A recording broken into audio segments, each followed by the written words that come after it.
ಒಳ ಮೀಸಲಾತಿ ಬಗ್ಗೆ ಕೊನೆಗೂ ಕೂಡ ರಾಜ್ಯ ಸರ್ಕಾರ ನಿರ್ಧಾರವನ್ನು ಮಾಡಿದೆ. ಈ ಒಂದು ನಿರ್ಧಾರಕ್ಕೆ ಕಾಂಗ್ರೆಸ್ನ ನಾಯಕರು ಒಂದು ಐತಿಹಾಸಿಕವಂತ ನಿರ್ಧಾರ ಅಂತ ಹೇಳ್ತಾ ಇದ್ದಾರೆ.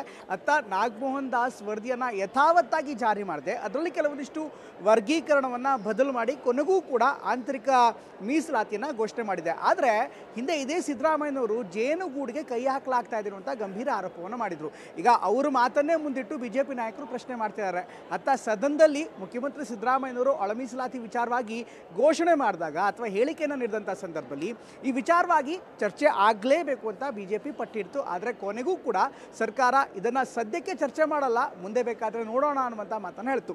ಈ ಸಂದರ್ಭದಲ್ಲಿ ಬಿಜೆಪಿ ನಾಯಕರು ನೇರವಾಗಿ ಮುಖ್ಯಮಂತ್ರಿ ಪಲಾಯನ ಮಾಡ್ತಿದ್ದಾರೆ ಅಂತ ಆರೋಪ ಮಾಡಿದ್ರು ಕೂಡ ಅತ್ತ ಸಿದ್ದರಾಮಯ್ಯ ನನ್ನ 40 ವರ್ಷದ ರಾಜಕೀಯದಲ್ಲಿ ಎಂದೂ ಕೂಡ ಪಲಾಯನ ಮಾಡೇ ಇಲ್ಲ ಅನ್ನುವಂಥ ಮಾತನ್ನಾಡೋ ಮೂಲಕ ಜೊತೆಗೆ ಮೀಸಲಾತಿಯನ್ನು ಸಮರ್ಥನೆ ಮಾಡೋ ಮೂಲಕ ಬಿಜೆಪಿ ನಾಯಕರಿಗೆ ತಿರುಗೇಟನ್ನು ಕೊಟ್ಟಿದ್ದಾರೆ. ಹಾಗಾದರೆ ಇವತ್ತಿನ ಸದನದ ಒಳಗಡೆ ಏನಾಯಿತು, ಈ ಮೀಸಲಾತಿ ಅಸ್ತ್ರ ಹೇಗೆ ಬಳಕೆ ಆಗ್ತಾ ಇದೆ, ಕಂಪ್ಲೀಟ್ ಡೀಟೇಲ್ಸ್ ಇಲ್ಲಿದೆ.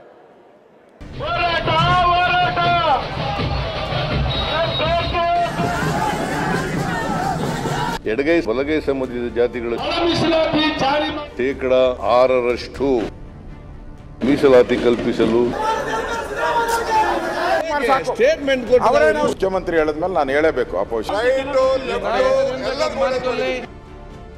ವಿಶ್ಲೇಷಣೆ ಮಾಡೋ ಅಧಿಕಾರ ಸಂವಿಧಾನದತ್ತವಾಗಿ ಬಂದಿದೆ.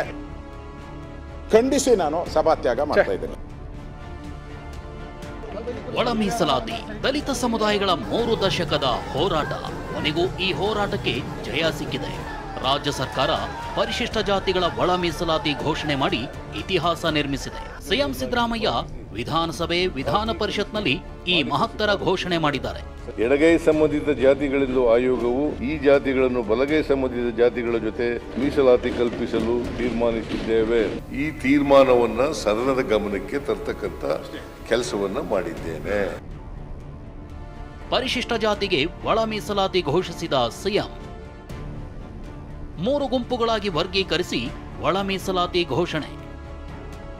ಒಳ ಮೀಸಲಾತಿ ಜಾರಿಗಾಗಿ ಸರ್ಕಾರ ನಾಗಮೋಹನ್ ದಾಸ್ ಆಯೋಗ ರಚಿಸಿತ್ತು. ಈ ಆಯೋಗ ಪರಿಶಿಷ್ಟ ಜಾತಿಯ ಸಮೀಕ್ಷೆ ಮಾಡಿ ಸರ್ಕಾರಕ್ಕೆ ವರದಿ ಕೊಟ್ಟಿತ್ತು. ಈ ವರದಿಯಲ್ಲಿ ಕೆಲ ಮಾರ್ಪಾಡು ಮಾಡಿ ಸರ್ಕಾರ ಒಳ ಮೀಸಲಾತಿ ಘೋಷಣೆ ಮಾಡಿದೆ.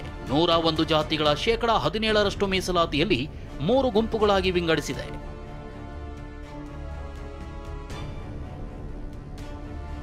ಎಡಗೈ ಸಮುದಾಯಕ್ಕೆ 6% ಮೀಸಲಾತಿ ಹಂಚಿಕೆ ಮಾಡಲಾಗಿದ್ದು, ಇದರಲ್ಲಿ ಮಾದಿಗ ಸೇರಿ 18 ಜಾತಿಗಳು ಬರಲಿವೆ.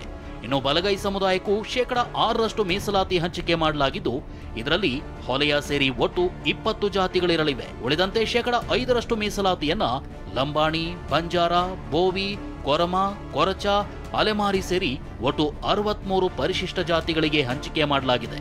ಎಡಗೈ ಸಂಬಂಧಿತ ಜಾತಿಗಳೆಂದು ಆಯೋಗವು ಗುರುತಿಸಿರುವ ಸಮುದಾಯಗಳಿಗೆ 6% ಎಡಗೈ ಸಂಬಂಧಿತ ಜಾತಿಗಳ ಜೊತೆ ಸೇರಿಸಲಾಗಿದೆ ಎಂಬುದನ್ನು ಗಮನಿಸಿದ ಸಚಿವ ಸಂಪುಟವು ಈ ಜಾತಿಗಳನ್ನು ಬಲಗೈ ಸಂಬಂಧಿತ ಜಾತಿಗಳ ಜೊತೆ ಸೇರಿಸಿ ಬಲಗೈ ಸಂಬಂಧಿತ ಜಾತಿಗಳ ಸಮೂಹಕ್ಕೆ 6% ಮೀಸಲಾತಿ ಕಲ್ಪಿಸಲು ತೀರ್ಮಾನಿಸಿದ್ದೇವೆ. ಸಿಎಂ ಸಿದ್ದರಾಮಯ್ಯ ಹೀಗೆ ಘೋಷಣೆ ಮಾಡ್ತಿದ್ದಂತೆ ವಿಪಕ್ಷಗಳು ಚರ್ಚೆಗೆ ಆಗ್ರಹಿಸಿವೆ. ಅಲ್ಲ ನಾನು ತನ್ನಿ ನಾಳೆ ಡಿಸ್ಕಸ್ ಮಾಡು. ಈಗ ಸ್ಟೇಟ್ಮೆಂಟ್ ಸರ್ಕಾರ ಸ್ಟೇಟ್ಮೆಂಟ್ ಮಾತ್ರ ಮಾಡಿದ್ದೇನೆ, ಅವ್ರು ಹೇಳಿದ್ದೆ ಔಟ್ರೆ ನಾವೇನ್ತಿರೋದು. ಅಲ್ಲ ನಾಳೆ ಮತ್ತೆ ಮಾತಾಡ್ಬೋದು. ಈಗ ಇದು ಸ್ಟೇಟ್ಮೆಂಟ್ ಮಾತ್ರ ಮಾಡಿದ್ದು. ಮುಖ್ಯಮಂತ್ರಿ ಹೇಳಿದ್ಮೇಲೆ ನಾನು ಹೇಳಬೇಕು. ಅಪೋಸಿಷನ್ ವಿರೋಧ ಮಾಡ್ತಿರೋ, ಸ್ವಾಗತ ಮಾಡ್ತಿರೋ,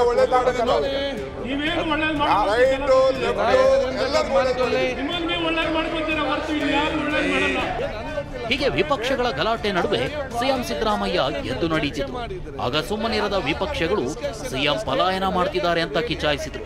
ಇದಕ್ಕೆ ತಿರುಗೇಟು ಕೊಟ್ಟ ಸಿಎಂ 40 ವರ್ಷದ ರಾಜಕೀಯ ಜೀವನದಲ್ಲಿ ನಾನು ಹೆದರಿಲ್ಲ, ನಿಮಗೆ ಹೆದರಲ್ಲ ಅಂದ್ರು. ನಾನು ನನ್ನ ಜೀವನದಲ್ಲಿ ರಾಜಕೀಯ ಜೀವನದಲ್ಲಿ 42 ವರ್ಷ ಆಗಿದೆ.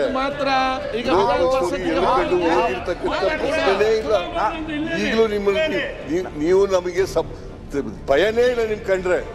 ಈ ಗಲಾಟೆ ನಡುವೆ ಮತ್ತೊಂದು ಸ್ವಾರಸ್ಯಕರ ಘಟನೆಯೂ ನಡೆಯಿತು. ಸಿಎಂ ಸಿದ್ದರಾಮಯ್ಯ ಹೊರ ಹೋಗ್ತಿದ್ದಂತೆ ಸ್ಪೀಕರ್ ಸಿಎಂ ಇಲ್ಲ, ಚರ್ಚೆ ಮಾಡೋ ಹಾಗಿಲ್ಲ ಅಂದ್ರು. ಆಗ ಮಾತನಾಡಿದ ವಿಪಕ್ಷ ನಾಯಕ ಆರ್ ಅಶೋಕ್, ನಮಗೆ ಡಿಕೆನೇ ಸಿಎಂ, ಅವಕಾಶ ಕೊಡಿ ಅಂತ ಹೇಳಿದ್ರು.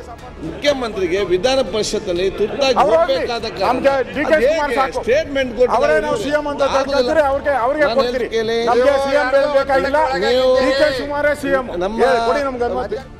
ಚರ್ಚೆಗೆ ಅವಕಾಶ ಕೊಡದಿದ್ದಕ್ಕೆ ವಿಪಕ್ಷ ನಾಯಕರು ಸಭಾತ್ಯಾಗ ಮಾಡಿದ್ರು. ನಾವು ಹೇಳಿಕೆ ಮಾಡಕ್ಕೆ ಬಿಡ್ತಾ ಇಲ್ಲ. ಇದನ್ನ ಖಂಡಿಸಿ ನಾನು ಸಭಾತ್ಯಾಗ ಮಾಡ್ತಾ ಇದ್ದೇನೆ. ಮಾಡಬೇಡಿ ಇವರೇ.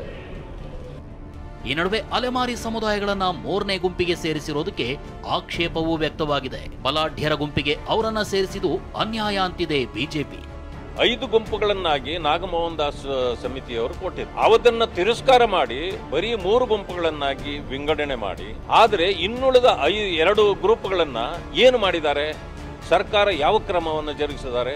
ಒಂದು ಕಣ್ಣಿಗೆ ಸುಣ್ಣ, ಒಂದು ಕಣ್ಣಿಗೆ ಬೆಣ್ಣೆ. ಕ್ಯಾವೆಂಜರ್ಸ್ ಅಲೆಮಾರಿಗಳು ಅವ್ರನ್ನ ಒಯ್ದು ಬಲಾಢ್ಯರ ಗುಂಪಿಗೆ ಸೇರಿಸೋದ್ರ ಮೂಲಕ ಇವತ್ತು ಸಾಮಾಜಿಕ ನ್ಯಾಯವನ್ನ ಕೊಡ್ತಕ್ಕಂಥ ಕೆಲಸ ಮಾಡಲಿಲ್ಲ.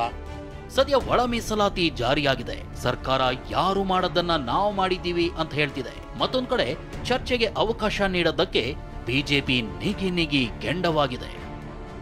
ಸುನೀಲ್ ಜೊತೆ ಪ್ರಸನ್ನ ಗಾಂವ್ಕರ್, TV9 ಬೆಂಗಳೂರು.